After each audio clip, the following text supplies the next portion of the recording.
Where do we start? Ian Garry versus Carlos Prates. I got to say, well, Garry proved me wrong, got the job done. I thought Ian Garry, before I say anything negative, I thought Ian Garry was phenomenal. His output was incredible. His cardio, that doesn't get spoke about enough. His cardio is phenomenal. On short notice. And on short notice, I think there does need to be a lot more credit given to his cardio for that fact. That's 2 5-rounders in a row that he took on short notice for himself and came in ready to rock. The footwork was great. The shot selection was awesome. The way that he mixed up. I was watching him. He'd throw a stamp to the thigh, then he'd throw a front kick, then there'd be a 1-2, then it'd be a head kick.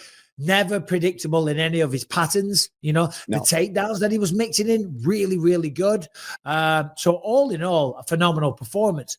However, Carlos Prates, he kind of shit the bed a little bit. He didn't do much in the first 4 rounds, and I'll hand you the baton in just a second. He didn't do much over the first 4 rounds. Granted, that was because of the sublime footwork of Ian Garry. That's why he was struggling. But then in the 5th round, he decided to go for it, but it was just too little, too late. Yeah, 100%. I mean, you nailed it right there. The fact that he went out there and he kind of looked stuck in the mud, right? He wasn't being aggressive. And I got it for the first round. I got it for the second round. But then eventually it was like, he's got to say, fuck it. And he's got to go for it. And it wasn't until the final round that he finally made some things happen. And even then, and I still have nothing but love for Carlos Prates. I'm still a massive fan. I think he'll learn a lot from this. And I think one thing he'll learn is, yo, bro, we talked about the smokes. We talked about how it's cool to do it a little bit. And like, you can still celebrate. You can go have a smoke. You can live your life. But he was gassed and he couldn't finish Ian Garry, I think, mainly because he had nothing left in the tank to try to secure those positions and get it done. Devil's avocado, he almost finished him in the 5th round. At the end of the 5th round, that was his biggest moment. So maybe, I don't know, maybe the cigarettes helped him. Well, but I don't think he had the gas tank. That, like, watching it live, he just needed to line himself up for a few more shots. And then when Ian Garry was able to still scramble, even when he was as hurt as bad as he was, he couldn't scramble and secure the position enough. And I think a lot of it just had to do with not having quite enough in the tank and a little bit of bad fight IQ towards the end there, where he let him get too far away from him. He should have either stayed with him or got him up and let him get along the fence and just started absolutely ripping shots off, like his life depended on it. And he couldn't do it. But man, was I on the edge of my seat. I couldn't freaking, but I thought it was going to be a clean sweep. No doubt about it. Ian Garry's going to walk out of here with a domination over 5 rounds. And then he lands that shot. And then lands that hammer fist, and you saw Garry's whole body just start to wobble and change. I was like, oh my God, is he going to pull this off in the 5th round? Well, that's why also you got to give Ian Garry a bit, I say you, I mean the people at large, a bit more respect, because he showed great survival instincts there, because he was on his back, he was eating those hammer fists, he turns, he gets back to his feet, he kind of gets wobbled again, still ended up back on his feet right at the end of the round. There was a sense of urgency, there was great survival instincts. It's easy to sit and talk shit about Ian because he puts himself out there and he's cocky and all that stuff. But I'm telling you, that was a really, really good performance on Saturday night. I saw a lot of people online bitching and complaining and saying that it was boring and safe. Listen, he's fighting a guy that's knocking everybody out. Okay. Yeah. He got the win. He did it in dominant fashion. Yeah. All right. The most exciting moment was the 5th round, because it was like, oh shit, is he going to do it? Is he going to pull it off? Is he going to pull it from behind, snatch it from the jaws of victory of Ian Garry? But he did. Not the case. But, and I got to speak to the fighter meetings, right? He came in, he held court, and so much so that at the end of the interview, he's like, he was saying all the same things that he said in the media. I'm going to control this guy. I'm going to dominate this guy. He's not on my level. And then he's like, Paul, how much of a fight do you want to see? And I was like, I want to see a fight. I don't want this to be quick. Not that, I'm just playing along with the dialogue that we're having. And he's like, well, how many rounds? I was like, I at least want to see 2 rounds. He goes, okay, shakes my hand and says, I'm going to finish him in the 3rd round for you guys. And he shakes my hand. After the 3rd round was finished, cage side, he looks over at me and he goes, sorry. He had the wherewithal in the moment in that fight to remember that he said that to then look to where the commentators are because we're by his corner and say sorry. Hey. And then apologize to me in the cage for the interview. I got a lot of respect. I never had disrespect for him, but I never really worked with him. I don't think I've called his fights before either, so I hadn't really experienced any of that. And I got to say, he kind of won me over in a lot of ways with that.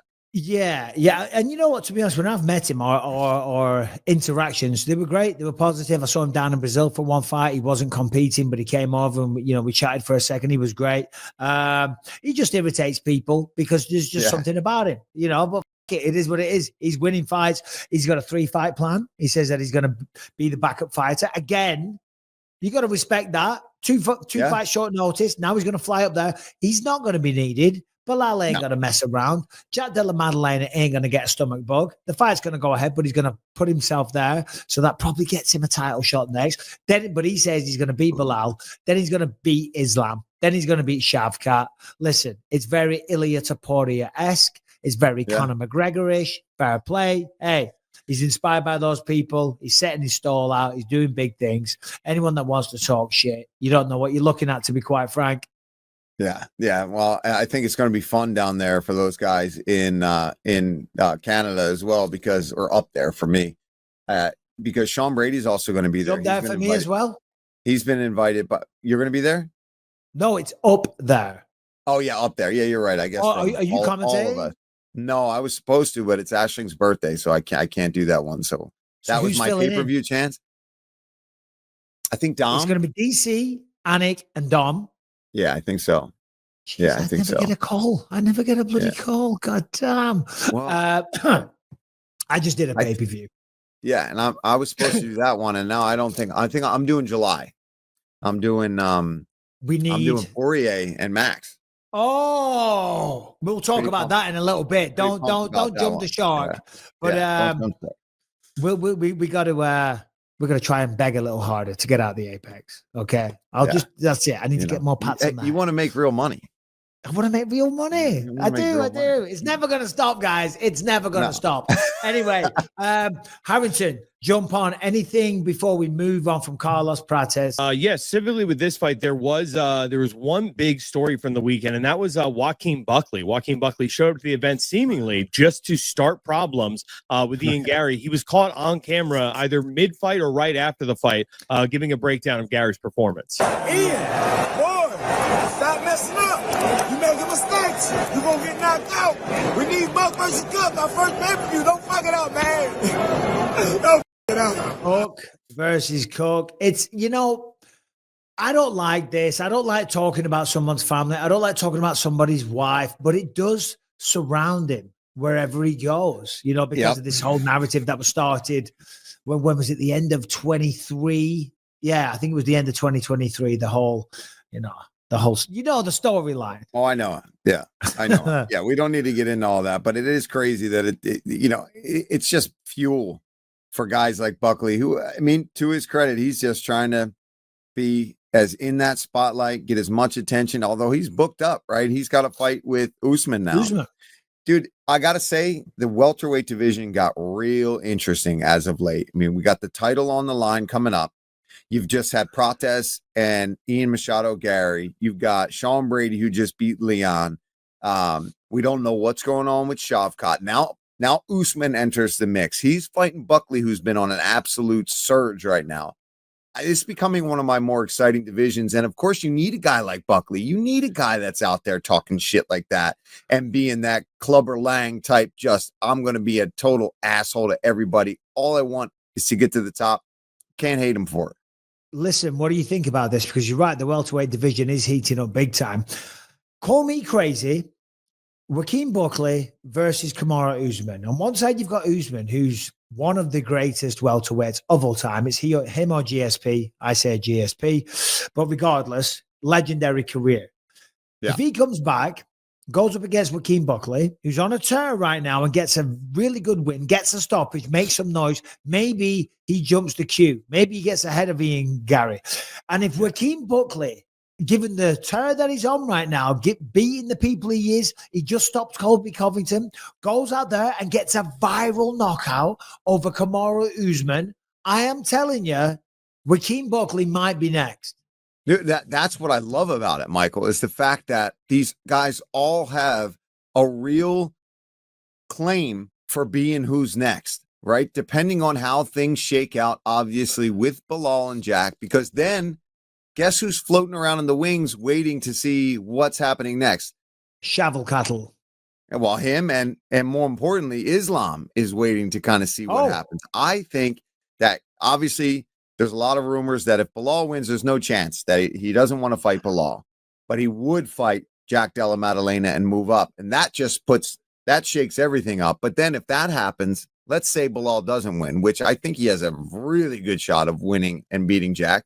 I think it's a pretty competitive fight. Jack could, of course, land one of his punches, could win that fight. But if Bilal doesn't win, that shakes things up. Then a lot of these guys have to all then fight each other. You've got a nice tournament starting basically to see who's going to start stacking up for next in line in the welterweight division. Sean Brady's going to be down there or up there. Again, I'm saying it. It's going to be up there in Canada.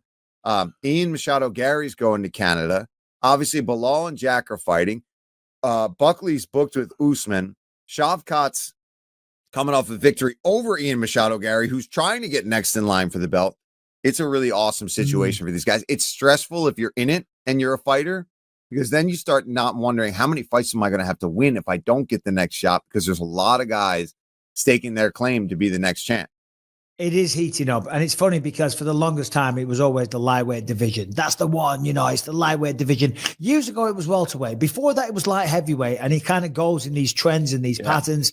Welterweight's kind of emerging as a very, very interesting division. All right, this episode is sponsored by Element, LMNT, and we love this in the Bisping household. We can't get enough of it. It tastes absolutely delicious. Yes, it's great for replenishing electrolytes, okay? It comes in a variety of different flavors like citrus salt, raspberry salt, mango chili, or you can mix chocolate salt into your morning coffee for a mean mocha. But the best thing is as I said, it tastes delicious. It has zero sugars, zero artificial colors, and no other dodgy ingredients if you're trying to keep and maintain a low carb lifestyle. I'm telling you, this stuff is fantastic. It comes in ready-made cans. You can pop them out the fridge. They're delicious. They're fizzy. They're nice. Comes in little sachets. Everywhere I go, they're in my bag. It has enough sodium, potassium, and magnesium to move the needle. It has zero sugars or artificial colors, and it tastes absolutely fantastic. And by the way, Element have come up with a fantastic offer for us.